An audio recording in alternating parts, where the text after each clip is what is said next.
الرحمن الرحيم السلام عليكم ورحمة الله وبركاته كلنتي وعن أو وناكسن داوديال halkani waa telefishinka Alpha studiyihiisa ku yaala magaalada Wajeer kuna soo dhawaada war wixii dalka iyo dibadda naga soo gaaray warkan waxay la socodsiinaya anigoo Anisa bint Rashid qodobada warka ugu doorka roon waxa kamid ah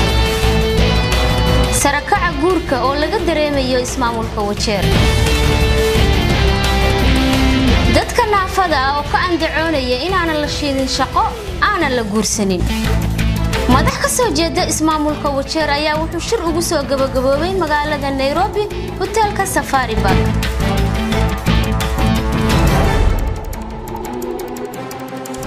sarakaca guurka ayaa laga dareemayaa ismaamulka Wajeer qaar kamid ah dhalinta ku dhaqan ismaamulka Wajeer ayaa waxay ka ciimanayaan sarakaca guurka sida warkaasi uu noogu hayo wariyaheena Cabdiraxmaan Geelaha Jir Cabdiraxmaan Macaawiye sare u kac ballaaran ayaa laga dareemayaa xagga guurka ee ismaamulka Wajeer iyadoo ay dhalinyaro badan aad uga caabanayaan dhaqaalaha imika guurka lagu bixinayo guur ahaan waxa la guursan laanahay waxa waaye gabdhihi ayaa nagu noqdeen xoolo suuq la keenay oo jiilaal joogan marka gabdhahana kama dameeyaan ayake maxaa ka dameeyaa waalidka maxaa waaye gabdhihi ay lacag ku raadinayaan hooyo kasta ama aabbo kasta wuxuu ka dhigay gabartiisii qaali marka midaasna hadii socoto maxalad gaara xaalad xun ama marxalad xun aan dhaxda ka galina diin ahaan noo ficnaan dal ahaan noo ficnaan dad ahaan noo ficnaan dhanka kale culamaa u diinka iyo waxgaradka ismaamulka Wajeer ayaa waalidka ugu baaqay in guurka la fududeeyo guurkii Wajeer waa la isguursan waayay waxa batay faasuqnimadii la ajli guurkii oo la goon waayay gabdhihii waxay rabaan oo ay leedahay gabartii in hebel wixii loo dhigay in la dhigaan rabaa waxa ayagana wax la gooyn karo ma aha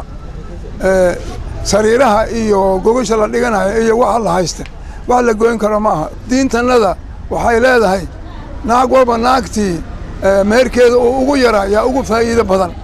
arooskii ugu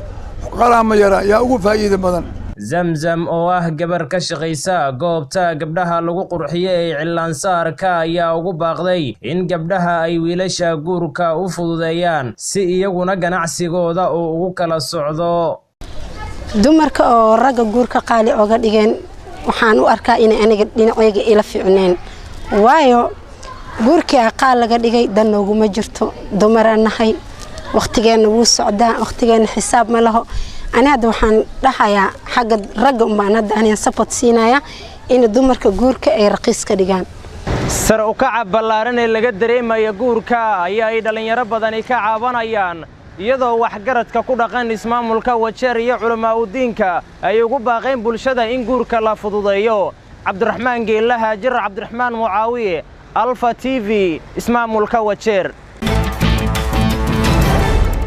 dadka lixaad kale ee ku dhaqan ismaamulka Wajeer ayaa waxay ka cabanayaan in aanan shaqo la siinin xilliyada ay doonayaan shaqada sidoo kalena guurkana uu ku adag yahay dadka lixaad kale sida warkaasi ay noogu hayso wariyaheena Fartuun Isxaaq Cali qof walba oo dunidan dusheeda saaran ayaa waxa uu jecel yahay inuu helo qof uu nolosha la wadaago balse gabdhaha lixaadkooda dhameystirneen ayaa ku cidloodaan dunida maadaama ragga inta badan aysan rabin dumarka naafada ah Fatuma waxay kamid tahay habeenka naafada ah oo ku nool magaalada Wajeer waxay Alpha TV uga warbixisay caqabadaha ka haysta gabdhaha curyaamiinta dhanka guurka horta ana gabar naafanahay waana fahansanay bulshadeena Wajeer waxay tahay xasaabo markay ninka aawada sheekaysataan oo dareen jecel in wadaago waa ku yar tahay inaad ninkan iska dhadhiciyo gabadhan sida ay tahay waa naafo biray ku socotaa baskaliga ku socotaa indhahay laadahay waa dhagool waxa waaye inaad sida ay tahay ku ogolaato horta way yarta hadii ogolaatana maxaan ku dhahay bulshada ka dambeysay ninka ragga ah dood waxay keenaysaa ninkan islaanta ma soo xirtay mas asaga waxa xididkiisa yani maskaxdiisa inay shaqeynayeen uu yiri waali Wajeer hadda fiir hadda oo adiga wariyaata bal Wajeer dhaqaad inta gabar oo naafo oo cadada guurka gaartay oo guur la'aan guurku waa nooc aan bano ku reerka adiga uu ku dooriyo ku dhahay bal gabadh way weynaanaysa da ba soo galhaysa bal hal cunugna ka heere wiil qaraaban ku laabno taas waa ducurati markan waxa way gabdhaha waxay dhahaan wiilasha curyaaminta anaga mana qancin karaan wax noocaas camal leh waxay noocaas ay kala kulmaan laakiin aqooyinka u yeela dadweynaha waxay dareemayeen qof curyaan ah in ma aqaantaa uusan guursan karin waxba uu tabcan karin uu shaqaysan karin qofka duusan akhrista curyaan ma aha uu cilmi qabo dhanka kale ragga naafada ah ayaa ayaguna waxay ka cabanayaan dhibaatada ka haysata dhanka shaqada aadan xuseen wuxuu ka mid yahay dadka naafada ah oo ku nool magaalada Wajeer wuxuu inooga waramay waxbarashadiisa heerka uu ka gaaray iyo shaqo la'aanta haysata marka ciladooyinka ugu badan oo hadda iyo haysata waxa way aniga kalixna ma anigoo dadka dhamaan naafada u wada hadlayo shaqo la'aanta adduunka ka jirto oo anaga si goon ah noo saameysay waayo wax baad soo baratay intaas oo sano soo rafaadaysay iskool baad soo dhigatay dugsi baad soo baratay wax walba soo baratay markii la rabo intaad ku camal fasho waxaad soo baratay way iska yeelan waraaqihii qofkaad u tagto oo shaqaysiya dhaadana ma aqaana ma xoogaho gacan bidxayn ma jirto dhanka naafanimada ma aqaana oo discrimination ma jiraan moogi ma I don't know dadkii kiyaan u tagnaba وجه في عنا قلم كل ماي. عسكر استبها هات دتك عريامين سو كنول مقالة وشر أيام لوجا حندن كشقين كيجور كبا فرتون إسحاق علي ألفا تيفي مقالة وشر. wiil dhalinyaro oo Soomaali ah ayaa noqday dhalinyaradii ugu horeysay ee ka ganacsada dharka celiska ah sida warkaasi uu noogu hayo wariyaheena Xasan Nuur Xasan Ciyaar Jecel. ganacsiga dharka celiska ah ma ahan wax lagu yaqaano dadka Soomaalida ah in ay ka ganacsadaan tani ayaa loogu aanayaa sababo badan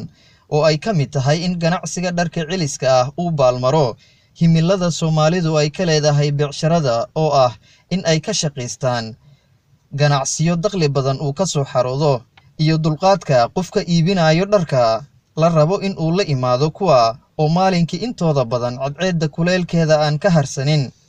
Axmed waa wiilkii Soomaalida ahaa ee ugu horeeyay gudaha countiga Wajeer ka ganacsado dharka celiska ah. Axmed ayaa mar uu la hadlay telefishinka Alfa ka warbixiyay culeyska uu kala kulmo ka ganacsiga dharka celiska ah. ganacsigan kullu bilaabay waxaana u bilaabay yani alafkaydan ka raadsana insha Allah da wax kale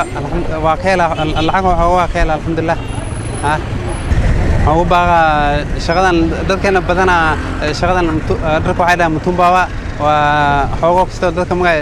shaqadan kula qabanayeen waa xoogo waan nacsiin laakiin alxamdulillah dharkan shaqadan si fiican waa shaqo fiican ka shaqaysteen. si kastaba ha ahaatee Soomaalida ku nool magaalada tani Wajeer ayaa lagu yaqaanaa isku dayasho xagga beecsharada.